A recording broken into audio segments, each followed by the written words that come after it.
देखिए हर खबर यहीं पर। सब्सक्राइब कीजिए TV9 भारतवर्ष।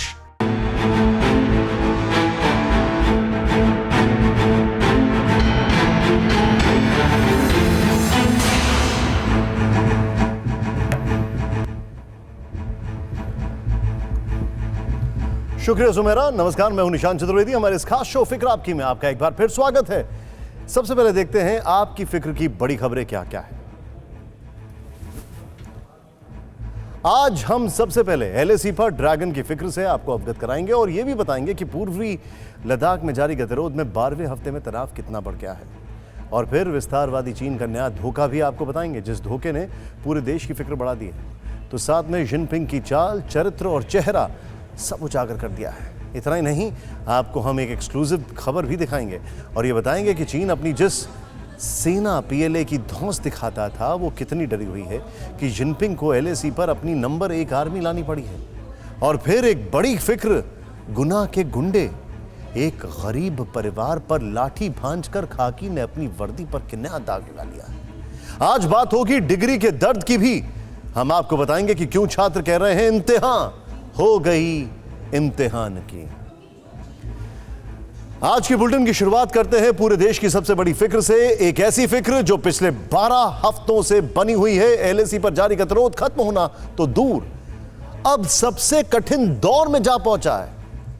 आपको हमने बताया था कि 14 जुलाई को चुशुल में कोर कमांडर्स की मीटिंग हुई। कितने घंटे? 14 घंटे। और अब खबर यह आ रही है कि सैन्य स्तर पर डिसएंगेजमेंट की यह बातचीत वहीं पर अटकी है, क्योंकि गलवान घाटी में हुई खूनी लड़ाई के बाद चीन पर से भारत का भरोसा हमेशा के लिए टूट गया है, जिसकी वजह से बात को आगे बढ़ाना मुश्किल। इसकी वजह भी है क्योंकि बातचीत के बीच चीन ने हिमालय पर नंबर 1 सेना तैनात कर दी है, यानी एक बार फिर धोखा दिया। इसके बारे में आपको बताएंगे, लेकिन सबसे पहले LAC के हालात को समझिए, जहां कल सुबह रक्षा मंत्री राजनाथ सिंह जाने वाले। एक तो करेला और ऊपर से नीम चढ़ा। यूं तो चीन पहले से ही विस्तारवादी था और अब चीन के राष्ट्रपति शी जिनपिंग ने इस विस्तारवाद को नई धार दे दी है। और यह धार भारत के पूर्वी लद्दाख में दिख रही है। वास्तविक नियंत्रण रेखा LAC यानी बॉर्डर पर 12वें हफ्ते में तनाव और भी बढ़ गया है।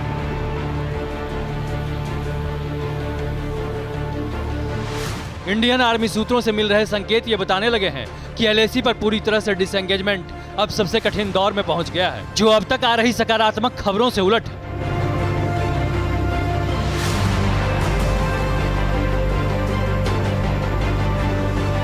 मंगलवार को दोनों देशों के बीच अब तक की सबसे लंबी कोर कमांडर स्तर की मीटिंग हुई थी, जिसके बाद भारतीय सेना की तरफ से कहा गया है कि दोनों पक्ष पूरी तरह से डिसएंगेजमेंट के लिए वचनबद्ध हैं। लेकिन सेना ने यह भी कहा कि यह प्रक्रिया जटिल है और इसके लिए लगातार वेरिफिकेशन की जरूरत है। सूत्रों से आ रही इन्हीं खबरों ने संकेत देना शुरू कर दिया है कि चीन पीछे हटने का सिर्फ दिखावा कर रहा है, उसकी नीयत में खोट है और वो लड़ाई को लंबा खींचना चाहता है। भारत और चीन के बीच में जो सैन्य वार्ता हुई उसमें कई चीजें सामने निकल कर आई, लेकिन सबसे महत्वपूर्ण था कि टोटल डिसएंगेजमेंट, कंप्लीट डिसएंगेजमेंट और सैन्य और डिप्लोमेटिक बातचीत लगातार दोनों देशों के बीच में जारी रहेगी। इसके अलावा सबसे खास बात यह कि रक्षा मंत्री जब कल पहुंचेंगे तो ना सिर्फ फॉरवर्ड लोकेशंस का जायजा लेंगे, बल्कि कोर कमांडर से ये भी बात करेंगे या फिर सीनियर ऑफिशियल से ये भी बात करेंगे कि आखिरकार अब कंप्लीट डिसएंगेजमेंट किस तरीके से जमीनी तौर पर इंप्लीमेंट किया जा सकता है। डिसएंगेजमेंट की प्रक्रिया इसलिए भी जटिल है क्योंकि अभी हजारों की संख्या में दोनों तरफ से सैनिक LAC के पास तैनात हैं। भले ही पहले फेज की प्रक्रिया के बाद दोनों तरफ के सैनिक एकदम आमने सामने ना हो, लेकिन दोनों तरफ से अब भी युद्ध स्तर की तैनाती है, जो चिंता का सबब बना हुआ है।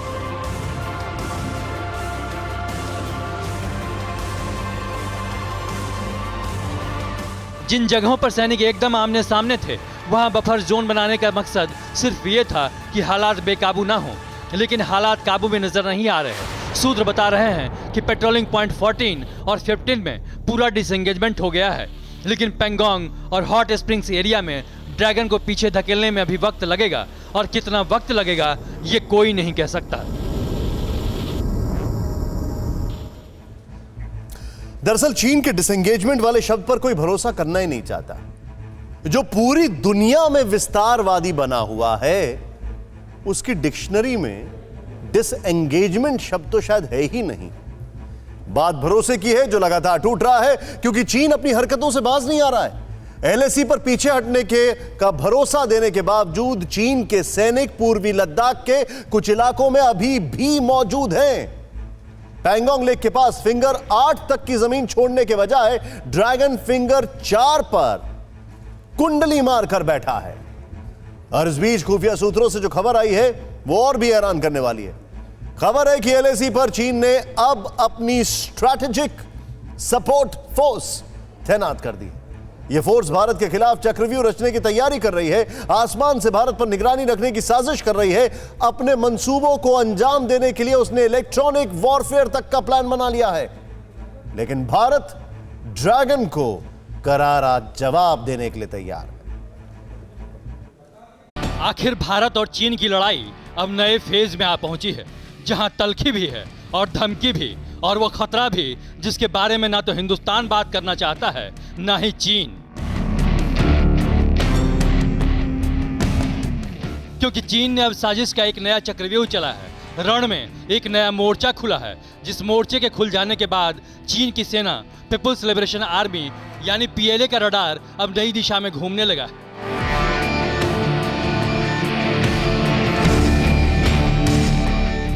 चीन अपनी सैटेलाइट की पोजीशन नए तरीके से फिक्स करने लगा है और हर एक सैटेलाइट का रुख भारत की ओर करने लगा है। तीसरा मोर्चा चीन के साइबर सैनिकों का है, जो अब मिशन मोड में लौट आई है और चीन की हैकर्स की टीम हिंदुस्तान का हर भेद जानने में जुटी है।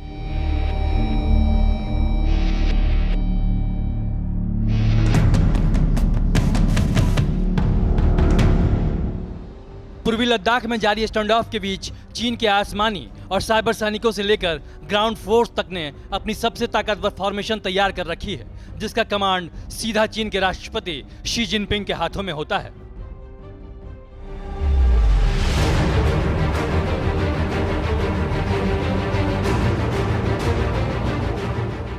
जिनपिंग की इस नई रणनीति के पीछे गलवान घाटी की हिंसक झड़प में हुई उनकी फजीहत भी है। हिंदुस्तान से लेकर पूरी दुनिया की ओर से हो रहा चीन पर आर्थिक प्रहार भी है और हिमालय पर अपनी सेना पीएलए को कमजोर स्थिति में देख रहे शी जिनपिंग का डर भी है, जिसके बाद चीन ने अपनी सेना का सुपर फॉर्मेशन मैदान में उतार दिया है।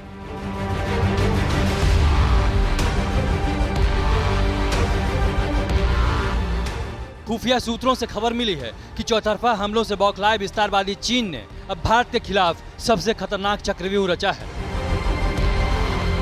लद्दाख में भारत की जवाबी तैयारियों से बुरी तरह हिल चुके ड्रैगन ने अब सारी ताकत झोंकने की तैयारी कर ली है। ड्रैगन ने अपनी सबसे खतरनाक फोर्स एसएसएफ यानी स्ट्रेटेजिक सपोर्ट फोर्स को भी मैदान में उतार दिया है और एलएसी पर चल रहे गतिरोध को चीन की ये स्पेशल फोर्स कंट्रोल करने लगी है।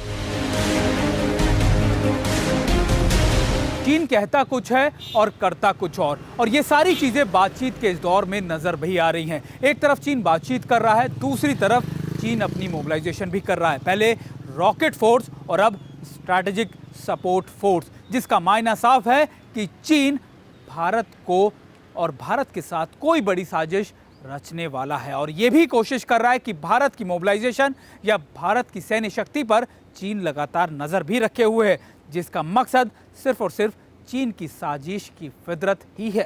पीएलए की एसएसएफ यूनिट नाम भले ही खतरनाक हो, लेकिन इस यूनिट के बारे में जितना भी दुनिया जानती है वो इसके गंभीर खतरे से वाकिफ कराती है, क्योंकि इस यूनिट की बुनियाद ही पड़ी है चीन की दो बड़ी हार के साथ। 1996 में थर्ड ताइवान स्टेट क्राइसिस में चीन ने मुंह की खाई थी और फिर सर्बिया के बेलग्रेड में चीन अपने दूतावास पर हुए हमले से चौंक गया था।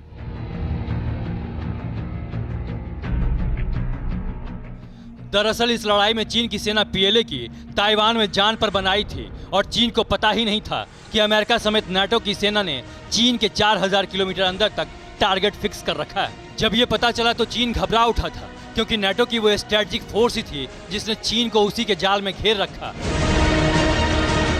और इसी के बाद चीन ने एसएसएफ यानी स्ट्रेटेजिक सपोर्ट फोर्स बनाने की ठानी थी। चाइना ने 2015 में एक स्ट्रेटेजिक सपोर्ट फोर्स यानी कि एसएसएफ का गठन किया और ये SSF directly central military command को रिपोर्ट करेगा और इसमें बेसिकली 2 सिस्टम होंगे जिनका नाम रखा गया इंफॉर्मेशन सपोर्ट सिस्टम और इंफॉर्मेशन ऑपरेशन सिस्टम। आखिर 1996 से चल रही चीन की ये तैयारी 2015 में वजूद में आई थी, जब चीन ने अपने चक्रव्यूह वाले स्ट्रेटजिक सपोर्ट फोर्स को तैयार करने का काम मुकाम तक पहुंचाने का ऐलान किया था। अब उसी फोर्स को जिनपिंग ने आजमाने की ठानी है। गलवान से डरे जिनपिंग अब अपनी सेना की सबसे बड़ी फॉर्मेशन के साथ हिमालय पर जंग की तैयारी कर रहे हैं और भारत को बातचीत के साथ जमीन पर पीछे हटने का धोखा दे रहे हैं। चीन इसलिए भी धोखा दे रहा है क्योंकि कभी उसे लगता है कि वो 1962 की तरह भारत को एक बार फिर पीछे हटने पर मजबूर कर देगा। दरअसल 1962 की मेंटालिटी से वो बाहर नहीं आ पा रहा है। अफसोस होता है, लेकिन जब भी हिमालय पर भारतीय सेना की तैनाती की और जिनपिंग की नजर जाती है तब वो सहम भी जाता है। अब आपको बताते हैं कि चीन ने जिस सेना का चक्रव्यूह रचा है वो कहां कहां पर वार कर सकती है।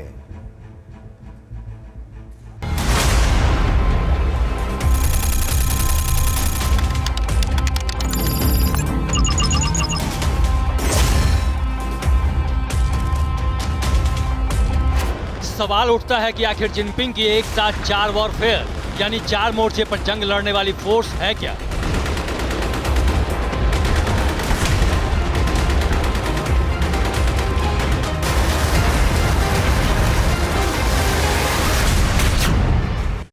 आखिर सैटेलाइट और साइबर हमले से लेकर ग्राउंड पर मौजूद पीएलए का फॉर्मेशन होता क्या है?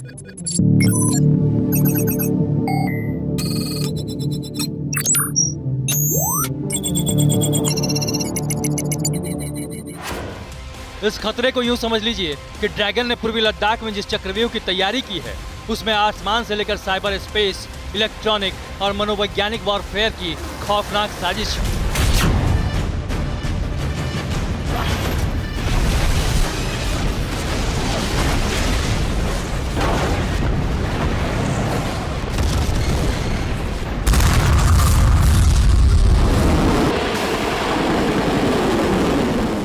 पीएलए की एक टुकड़ी 4 मोर्चों पर जंग लड़ सकती है। इसमें पैदल सेना से लेकर नौसेना और वायुसेना के जवान भी शामिल होते हैं। इसकी कमान सीधे सेंट्रल मिलिट्री कमीशन के हाथों में होती है।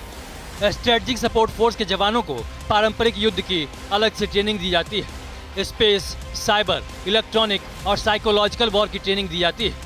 इन्हें युद्ध के दौरान टेक्नोलॉजी का इस्तेमाल कर दुश्मन की ताकत और तैयारी का अंदाजा लगाने और मोर्चे पर ही रणनीति बनाकर धावा बोलने की ट्रेनिंग होती है। चीन मानता है कि एसएसएफ उसकी प्रीमियर फोर्स है और गलवान के बाद से लद्दाख में खुद को कमजोर पा रहे चीन ने अब वो फोर्स भी भारत के खिलाफ लगाई है।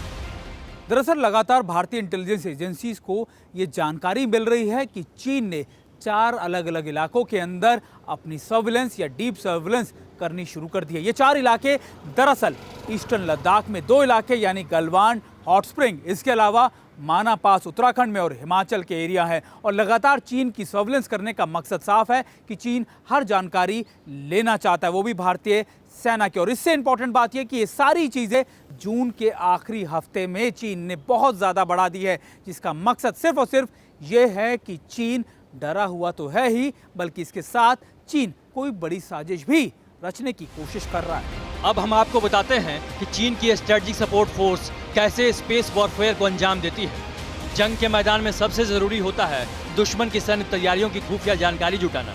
कितने सैनिकों और किन हथियारों के साथ दुश्मन कहां घात लगाकर बैठा है, उसकी तैनाती कैसी है, इसका अंदाजा या तो सैटेलाइट तस्वीरों से लगता है या ड्रोन उड़ाकर तस्वीरें ली जा सकती हैं। आमतौर पर जवानों को इसकी ट्रेनिंग नहीं होती, लेकिन तमाम उपकरणों से लैस स्ट्रेटजिक सपोर्ट फोर्स के जवान न सिर्फ सैटेलाइट फीड की बारीकियों को समझ सकते हैं, बल्कि जरूरत पड़ने पर ड्रोन की मदद से खुद दुश्मन की मोर्चेबंदी की तस्वीरें जुटा सकते हैं। खुफिया सूत्रों से खबर मिली है कि जून के आखिरी हफ्ते में एलएसी पर लद्दाख से लेकर उत्तराखंड तक चीन की सैटेलाइट एक्टिविटी बहुत तेज हो गई।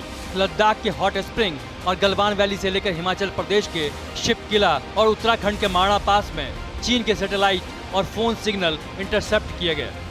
साफ है कि एक तरफ ड्रैगन एलएसी पर अपनी गतिविधियां कम कर पीछे हटने का संकेत दे रहा है, तो दूसरी तरफ उसके सैटेलाइट सरहद पर भारत के इलाकों में जासूसी कर रहे थे। हमारी सैन्य तैयारियों की खुफिया जानकारी जुटाने के लिए बेचैन हो रहे थे। सर्विलेंस क्या है? It is a type of machine learning. Machine learning means कि बहुत सारे डेटा को कलेक्ट किया जाता है, एग्जिस्टिंग पैटर्न्स को कलेक्ट किया जाता है, कंप्यूटर में फीड करते हैं और फिर पॉसिबल आउटकम्स उस कंप्यूटर से ही आपको मिलता है और इससे आप एक डीप सर्विलेंस मशीन द्वारा, कंप्यूटर द्वारा कर सकते हैं। स्पेस वॉरफेयर से सैन्य ठिकानों की जासूसी करने में माहिर स्ट्रेटजिक सपोर्ट फोर्स साइबर और इलेक्ट्रॉनिक वॉरफेयर की तकनीकों से भी पूरी तरह वाकिफ होते हैं। युद्ध के दौरान दुश्मन पर साइबर हमलों को अंजाम दे सकते हैं। सामरिक अहमियत से जुड़े साइबर स्पेस और सर्वर को अपना शिकार बना सकते हैं। मोबाइल ऐप के जरिए जासूसी करने वाले चीन को साइबर हमले के लिए अमेरिका से लेकर यूरोप के देशों और ऑस्ट्रेलिया तक से चेतावनी मिल चुकी है। चीन की हैकर आर्मी इतनी बड़ी है कि दुनिया के 30% साइबर हमलों में चीन का हाथ होता है। 93% चीनी हैकर्स को चीन की तानाशाही सरकार फंडिंग करती है। पीछे से वॉर करने में माहिर चीन साइबर और इलेक्ट्रॉनिक वॉरफेयर में बहुत आगे निकल चुका है। जहां साइबर वॉर से वो दूसरों की खुफिया जानकारी जुटाता है, इलेक्ट्रॉनिक वॉर के जरिए हजारों किलोमीटर दूर अपने दुश्मन के उपकरणों को अपने काबू में कर लेता है। जब हम इलेक्ट्रॉनिक वॉरफेयर कहते हैं, इसका मतलब है कि हम इलेक्ट्रोमैग्नेटिक रेडिएशंस को जो इलेक्ट्रोमैग्नेटिक बैंड में है उनको भेज के दुश्मन के जहाज़ों के, एयरक्राफ्ट के लीनियर सर्किट्स और कंप्यूटर चिप्स को डिसफंक्शनल करना या उन्हें काम करने से रोक देना। LAC पर चीन ने अपनी फोर्स नंबर 2 यानी रॉकेट फोर्स को तैनात कर रखा है और अब फोर्स नंबर 1 को भी हिमालय की ओर मोड़ दिया है। चीन के इस चक्रव्यूह से साफ है कि भारत को अभी लंबे वक्त तक ड्रैगन से लड़ना होगा, उसकी हर चाल को समझना होगा और मुंह तोड़ जवाब देना होगा। चीन पर दुनिया के जिस देश पर भरोसा किया, उन सभी देशों के भरोसे का चीन ने खून कर दिया। सुपर पावर बनने की चाहत में उसने हर पड़ोसी देश से पंगा ले रखा है। चीन के विश्वासघात के पीछे ताकत होती है उसकी सर्विलांस शक्ति की, जासूसों की, उस जमात की जो बॉर्डर से लेकर दूसरे देशों के भीतर एक्टिव रहते हैं। लेकिन चीन अपने देश में हर विदेशी को हमेशा चेक करता रहता है। चीन अपने खिलाफ आवाज उठाने वाले हर नागरिक तक पहुंच जाता है, फिर चाहे वो आवाज चीन के अपने नागरिकों की ही क्यों ना हो। वो उन लोगों को भी ढूंढ लाता है। चीन की इस खतरनाक जासूसी जमात पर ध्यान से देखें ये रिपोर्ट।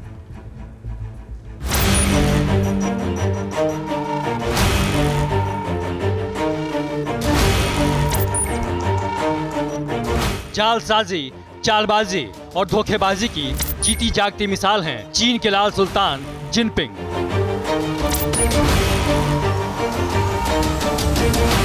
जिसकी फितरत में फरेब है और इसलिए दुनिया के कोने कोने में चीन के जासूसों की जमात घूमती रहती है, जिनका मकसद एक ही होता है, उन चीनी नागरिकों का पता लगाना जो बीजिंग के लाल सुल्तान की तानाशाही से तंग आकर दुनिया के अलग अलग मुल्कों में पनाह ले चुके हैं। 回国之后马上来找我。什么事吗？公安局来的。有什么事吗？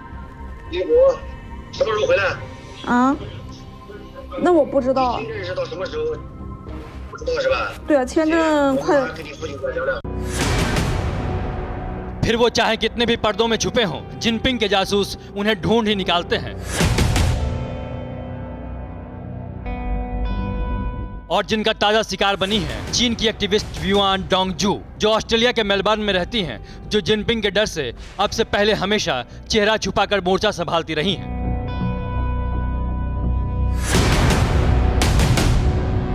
लेकिन जिनपिंग के शातिर साइबर जासूसों ने उनको भी ढूंढ निकाला और बीजिंग से धमकाने लगे। 回国之后马上来找我。什么事吗？公安局来的。有什么事吗？ 回国什么时候回来？啊？那我不知道。签证是到什么时候？不知道是吧？ 对啊，签证快。我马上跟你父亲过来聊聊。 पहले तो युआन डोंगजू चीनी पुलिस अफसर की धमकी से नहीं डरी, लेकिन जैसे ही पुलिस वाले ने बताया इस वक्त उसकी फैमिली उनके कब्जे में है, वो थोड़ा घबरा गई। 回国之后马上来找我。什么事吗？ 公安局来的。有什么事吗？ 回国什么时候回来？ 啊？那我不知道啊。签证是到什么时候？不知道是吧？对啊，签证快我跟你父亲过来聊聊。 जिनपिंग के खिलाफ यूं तो ना जाने कितने चीनी नागरिक आवाज उठा रहे हैं, लेकिन युआन डोंगजू क्यों और कब से आंखों में खटकने लगी, वो भी जानिए। 并且抓捕真相的传播者，病毒迅速蔓延，导致几百万人被感染的全球性悲剧。李文亮医生就是公开疫情却被训诫的吹哨人之一，他的去世引发了中国人对言论自由的强烈诉求。我在墨尔本组织了2场李文亮医生悼念集会。 यही बात जिनपिंग को गवारा नहीं हुई, जिसके बाद उन्होंने जासूसों से युआन डोंगजू को ट्रैक करने को कहा।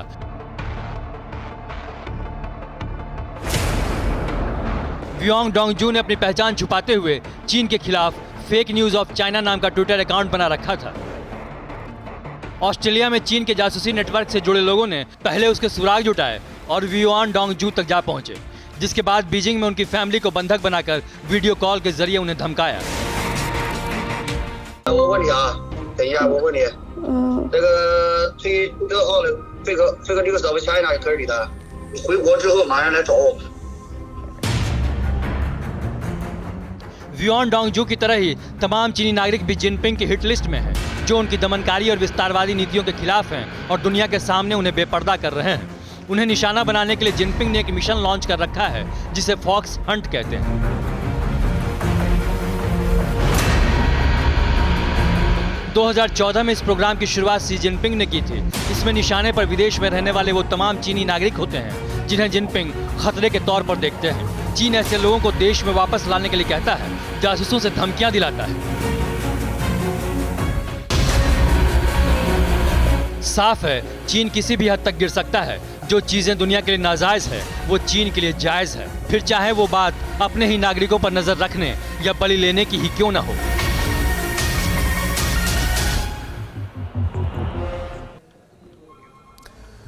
वैसे हर तानाशाह देश ऐसा ही करता आया है। वो अपनी आवाम को गुलाम समझता है और दुनिया को गुलाम बनाने के सपने देखता है। अब चीन के राष्ट्रपति शी जिनपिंग के भी सपनों को समझिए। चीन के विस्तारवाद को समझा रहे हैं मेरे सहयोगी सुमित चौधरी। समंदर में चीन की साजिश, लगातार हम आपको बता रहे हैं कि कैसे दुनिया भर में अलग अलग द्वीपों पे, अलग अलग जगहों पर चीन अपने पैर पसार रहा है। और खास तौर पर यह कि कौन कौन से द्वीप पे चीन ने पिछले कई सालों में अपने इंफ्रास्ट्रक्चर को किस तेजी से, किस तरीके से मल्टीप्लाई कर दिया है। ये तस्वीरें मैं आपको दिखा रहा हूं और ये बताने की कोशिश कर रहे हैं कि समंदर में चीन की साजिश किस तरीके से बेनकाब करती हैं ये तस्वीरें। अगर आप ये तस्वीरें देख पा रहे हो तो आपको समझ में आएगा कि पहली तस्वीर में आप देखें कि ये कुछ द्वीप है और इन द्वीपों पर किस तरीके से इंफ्रास्ट्रक्चर लगातार चीन डेवलप कर रहा है। और खास तौर पर ये कि दूसरी इमेज में आपको दिखाता हूं और ये दिखाने की कोशिश कर रहा हूं कि आखिरकार कौन कौन सी जगहों पे है ये पैगनिम है। और खास तौर पर अगर आप देखें इन तस्वीरों को के अंदर ये टावर जो अगर आप देख पा रहे हो, ये सब चीन ने बहुत जल्दी से डेवलप किया। और दूसरी तस्वीर, अगली तस्वीर में आपको दिखाने की कोशिश करता हूं कि आपको समझाता हूं कि क्या क्या है। ऑब्जर्वेशन टावर अगर आप देख रहे हो ताकि मूवमेंट देख सके हर शिप की यहां से आते जाते हुए। कम्युनिकेशन टावर है, सोलर पैनल है और खास तौर पे हेलीपैड्स, यानी चीन ने ऐसी जगहों पे हेलीपैड्स बनाए ताकि वो अगर फ्लाई करना हो सके तो वो भी कर सकते। मल्टी स्टोरी बिल्डिंग और इसके अलावा कम्युनिकेशन टावर्स और हेलीपैड्स, कंक्रीट के हेलीपैड्स, यानी वो बेसिस खास तौर पे जब वहां पर वो अपने कई हेलीकॉप्टर्स को लगातार उनकी सॉर्टीज करा सकता है। और कोस्ट गार्ड के शिप जो है वो भी स्पॉट किए गए और अलग अलग लोकेशंस में अगर आप देखें, क्योंकि चीन का मकसद यहां पर सर्विलेंस करना और डोमिनेट करना है, यानी कोई भी अगर दूसरा देश आता है तो उसको वहां पे डोमिनेट। और ये देखिए एक और तस्वीर में आपको दिखा रहा था कि सीमेंट मिक्सर और लाइट हाउसेज, यानी लाइट हाउसेज ये कि रात में भी किस तरीके से चीजें देख सकता है चीन और लगातार मॉनिटर कर सकता है। और चाइनीज कार्गो वेसल्स, यानी कार्गो वेसल्स, चीन का हर चीज पे मकसद सिर्फ उसके इकोनॉमिक फ्रंट को मजबूत करना है, उसकी चीजों को तैयार करना। और ये तस्वीरें इस बात की पुख्ता चीजें हैं कि कैसे अगर आप देखें कि लेंथ ऑफ रनवे 3.1 किलोमीटर, यानी 3 किलोमीटर का जो दायरा होता है रनवे का, वो फाइटर्स के लिए होता है, वो हेलीपैड्स के लिए नहीं होता। और ये तस्वीरें दिखाते हुए, समझाते हुए मैं आपको बता रहा हूं कि किस तरीके से एक और तस्वीर की कैसे चीन स्ट्रैटेजिकली अपने आप को मजबूत कर रहा है। और ये आखिरी तस्वीर आपके लिए इसलिए भी क्योंकि आप समझ सकें कि आखिरकार चीन ने ये डेवलपमेंट सिर्फ और सिर्फ अपने हितों की संरक्षा या फिर सुरक्षा करने के लिए किया। और ये सारी चीजें आपको समझाने के लिए काफी हैं कि चीन का विस्तारवादी जो नीति है, चीन की जो विस्तारवादी सोच है, वो किस तरीके से पूरी दुनिया पर एक बड़ा इंपैक्ट डाल रही है। चीन के इस विस्तारवाद पर अब बात की जाए तो तीखा वार हो रहा है। पूरी दुनिया चीन के खिलाफ एकजुट हो रही है और भारत में कंपनियों को आने से रोकने के लिए चीन ने जितने भी हथकंडे अपनाए वो सब फेल साबित हो रहे हैं। देश में चीनी ऐप पर बैन करने के बाद प्रधानमंत्री मोदी ने आत्मनिर्भर भारत मिशन शुरू किया। उन्होंने देश की बड़ी कंपनियों से कहा था कि टेक्नोलॉजी में हमें आत्मनिर्भर बनाना होगा और बनना होगा, यानी मेक इन इंडिया और मेड इन इंडिया का सपना साकार करना होगा। अब चंद दिनों में ही देश देसी 5G टेक्नोलॉजी पे अपने पैरों पर खड़ा होगा, क्योंकि चीन की चालबाजी से परेशान दुनिया भर की विदेशी कंपनियां आत्मनिर्भर भारत के मिशन से जुड़ रही हैं, साथ में लाखों करोड़ डॉलर निवेश भी कर रही हैं।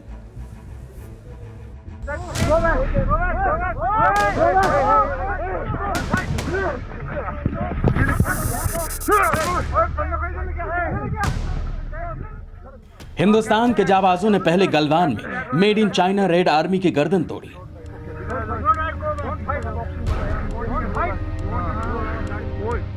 फिर ड्रैगन पर डिजिटल सर्जिकल स्ट्राइक हुआ।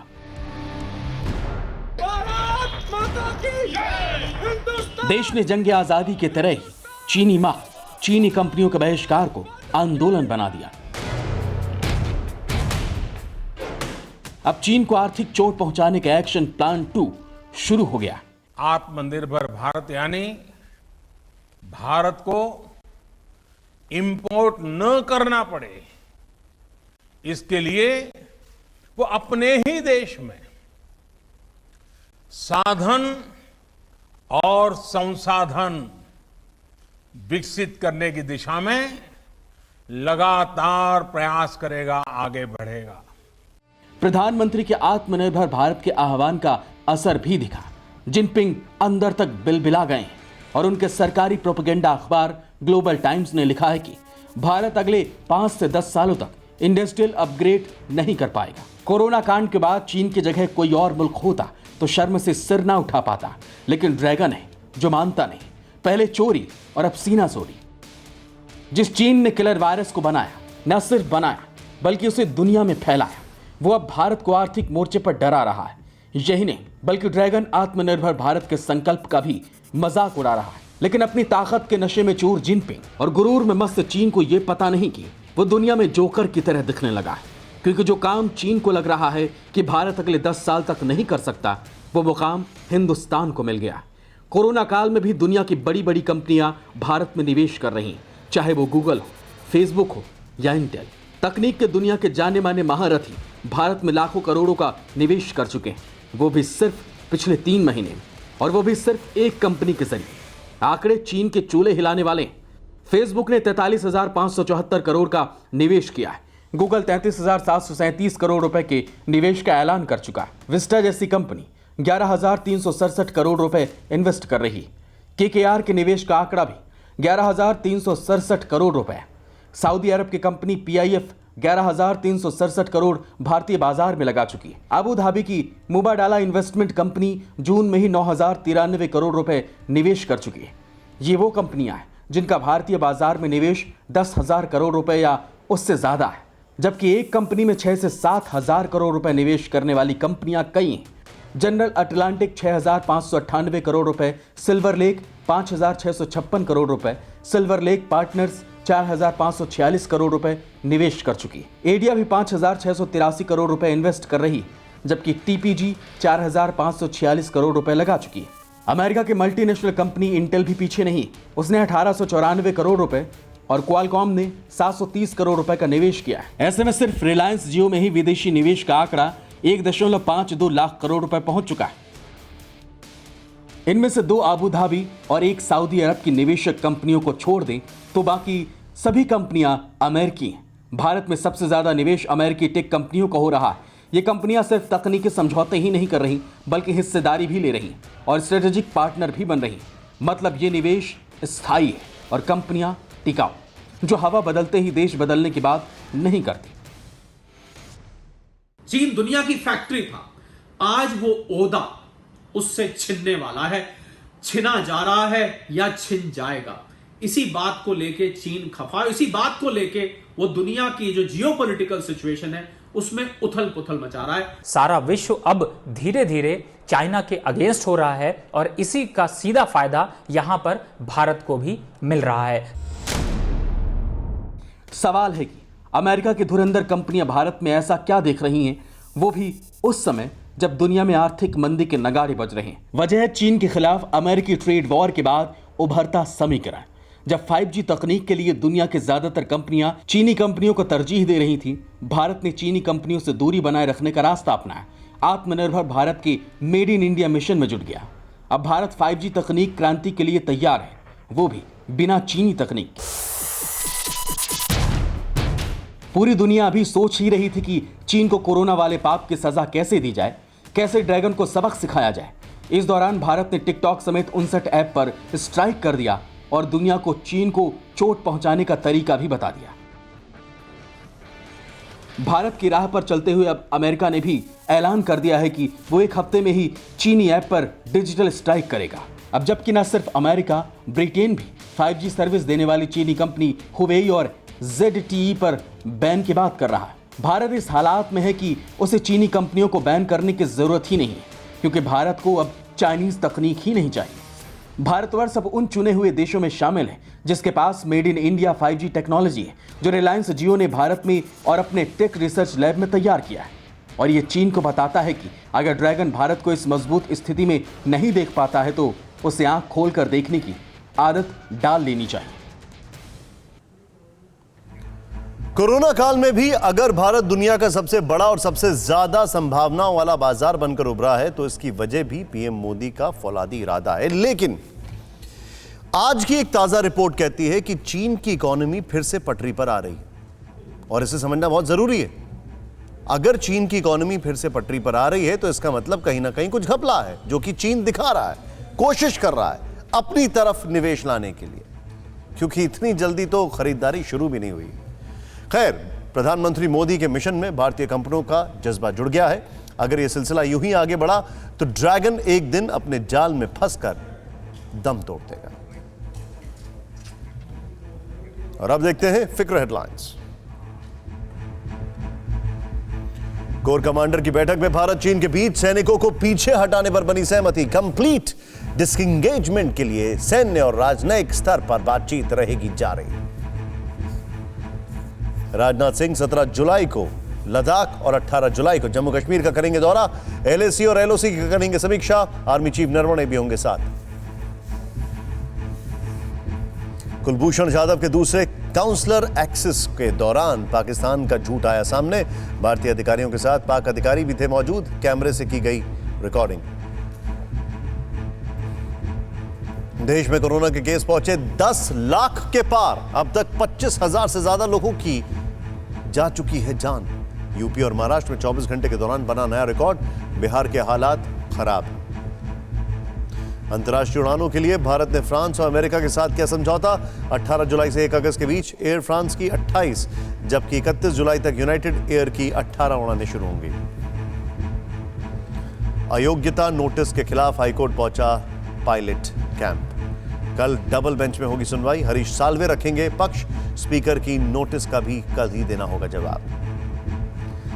बिहार से लेकर असम तक बाढ़ से तबाही। गोपालगंज में गिरा 1 महीने पुराना पुल का हिस्सा। सैकड़ों गांव डूबे। NDRF की 98 टीमें तैनात। मुंबई में बारिश से चौल टही। अलीगढ़ मुस्लिम यूनिवर्सिटी में हिजाब को लेकर हंगामा। हिंदू छात्रा ने बंदिशों पर उठाए सवाल तो पीतल का हिजाब पहनाने की मिली धमकी। छात्रों ने पुलिस में दर्ज कराई रिपोर्ट। अभिनेत्री रिया चक्रवर्ती ने सुशांत सिंह सुसाइड केस में की CBI जांच की मांग। ट्विटर पर अमित शाह से की अपील। रिया की सुशांत से थी काफी नजदीक है। और अब बात करते हैं फिक्र में पुलिस की बर्बरता से जुड़ी एक खबर की। दरअसल मध्य प्रदेश गुना से जो तस्वीर आई वो बेहद दुखद है, शर्मसार है। इंसानियत को शर्मसार करने वाली यह तस्वीर मध्य प्रदेश के गुना की। हालांकि इस मामले में जिला कलेक्टर और SP को तुरंत प्रभाव से हटा दिया गया है। घटना की मजिस्ट्रेट जांच का भी आदेश दे दिया गया है। लेकिन सवाल है, आखिर वर्दी पहनकर गुंडागर्दी पर क्यों उतारू हो जाते हैं कुछ पुलिस वाले? आखिर वो कौन सा कानून है जो उन्हें लाठी और गोली चलाने की खुली छूट देता है?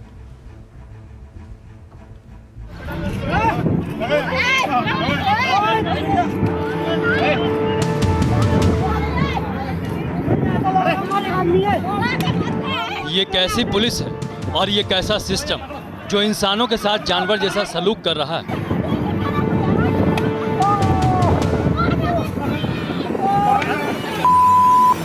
देखिए, एक दंपत्ति को घेर कर उसके दोनों हाथ जकड़कर पुलिस वाले ताबड़तोड़ लाठियां बरसा रहे हैं।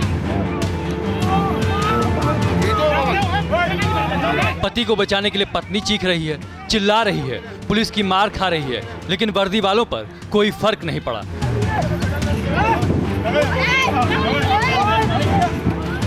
पहले मुरेठा बांधे पुलिस वाले ने मारा, फिर दूसरे ने, यहां तक कि महिला पुलिसकर्मी ने भी डंडे बरसाए, महिला के कपड़े तक फाड़।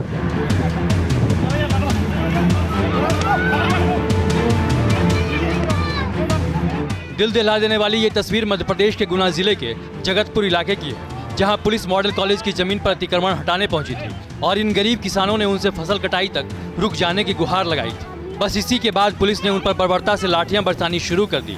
कई लोगों को मारकर और टांग कर खेतों से बाहर निकाला।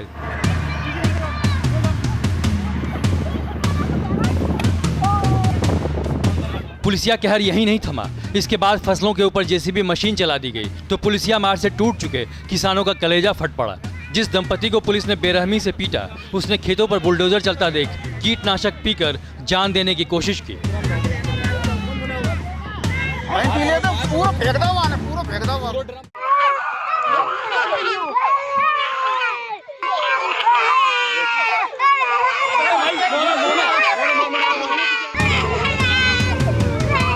पुलिसिया मारपीट और कीटनाशक पीने के बाद महिला की हालत अभी भी गंभीर बनी हुई है, लेकिन पति की हालत अब ठीक है। TV9 भारतवर्ष की टीम जब मौके पर पहुंची तो वहां पीड़ित परिवार ने क्या कुछ कहा, सुनिए। ग्राउंड जीरो पर मौजूद है और यहाँ पर जिस शख्स के साथ पुलिस की पिटाई की तस्वीरें आप लगातार देख रहे हैं, हमारे साथ वही मौजूद है राजकुमार अहिरवार। क्या घटना हुई राजकुमार जी, और क्यों पुलिस ने आपको पीटा है, क्यों मारा है? वो ये कह रहे पुलिस हमारा है जी, सरकार ये, अब हमें क्या मालूम, सरकार ये यहाँ तो। लेकिन वो नहीं माने, हमने कही जब फसल काट लें तो सर बाद में कर लें। अरे तू जा कही तब तो कोई नहीं मिलेगा कहीं। अच्छा जी, तो उस जमीन पे कब से हो तुम? मैं 2 साल से हूँ सर। 2 साल से क्या करते हो? खेती करता हूँ। खेती करते हो? सरकारी जमीन है और पुलिस ने हटने को पहले बोला था कभी? सरकारी जमीन थी, हमें पैसा में लगा दो ना, तब एक दिन मेरे पास गए थे, वीडियो लेकर। अच्छा जी, वो हाथ पकड़ा, मैंने कहा कम से कम जेंट्स तो पकड़ो, मैंने कहा लेडीज पुलिस पकड़ो, मैंने कहा तुम आदमी क्यों पाँव पकड़ो, और उन्हें कचोर के ले यार, मैंने कहा कचोर के मत ले जाओ, उठा के ले जाओ। तो मैंने ना कि ऐसा कर दिया, मैंने कहा तुम हटो जहाँ से, मैंने कहा मैं ले जाऊँगा। तो बस इतनी कहीं मुझे मारने लगे, फिर मम्मी जी बचाने आज मम्मी को मारने लगे।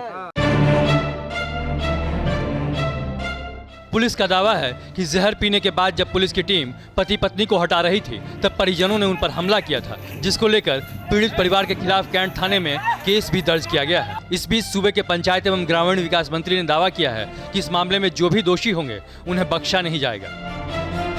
और जब वो पुलिस वहाँ पे गई, प्रशासन गया, तो उन लोगों ने गाली गलौज की। हाँ, ये मैं स्वीकार करता हूँ कि उस परिवार के साथ में जो पिटाई और बर्बरता की गई है वो निंदनीय है। पुलिस को ऐसा नहीं करना चाहिए था। दरअसल जिस जमीन को खाली कराने को लेकर पुलिस ने बर्बरता दिखाई वो मॉडल कॉलेज की जमीन है। पुलिस पहले भी इसे खाली कराने की कोशिश कर चुकी है, लेकिन किसान बार बार कब्जा जमा रहे थे। लेकिन इस बार प्रशासन के आदेश पर पुलिस ने सख्ती की जगह अपनी शक्ति दिखा दी, जिसे कतई भी ठीक नहीं कहा जा सकता है, क्योंकि पुलिस के हाथ में डंडे आपकी हिफाजत के लिए दिए जाते हैं, लोगों पर बर्बरता दिखाने के लिए नहीं।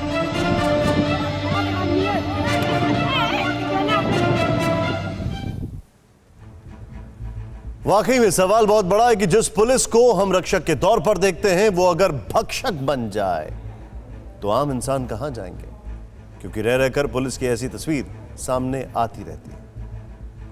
19 जून को तमिलनाडु के तूतीकोरन में लॉकडाउन के दौरान निर्धारित समय से ज्यादा वक्त तक मोबाइल एसेसरीज की दुकान खुला रखने के कारण एक पिता पुत्र को पुलिस ने हिरासत में लिया।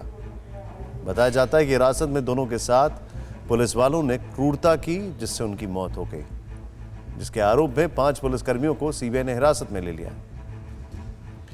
अब हम आपको पुलिस का वो चेहरा दिखाते हैं जिसकी तारीफ महीनों तक होती रही है, और उसी चेहरे को आप और हम हमेशा देखना चाहते हैं।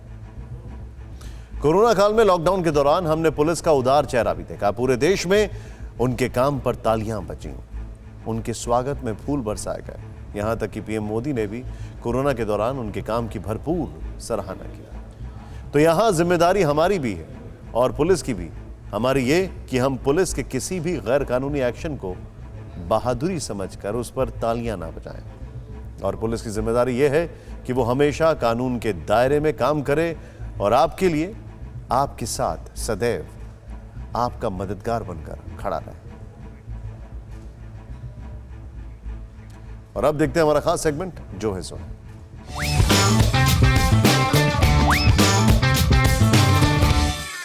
जिंदगी इत्तेफाक है, कल भी इत्तेफाक थी और आज भी इत्तेफाक है। जहन में गाना चल रहा था और राजस्थान में एक के बाद एक इत्तेफाक घटते हुए मैं देख रहा था।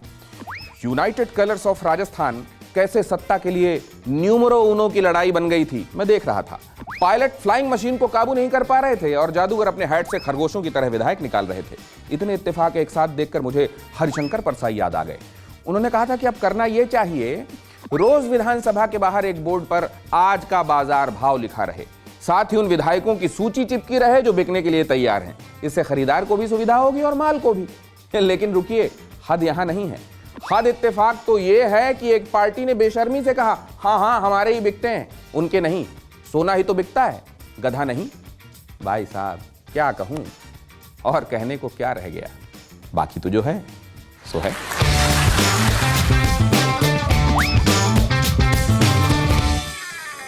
TV9 network 6 languages, Hindi, English, Telugu, Kannada, Marathi and Gujarati. 56 crore impressions. India's #1 news network. TV9 network.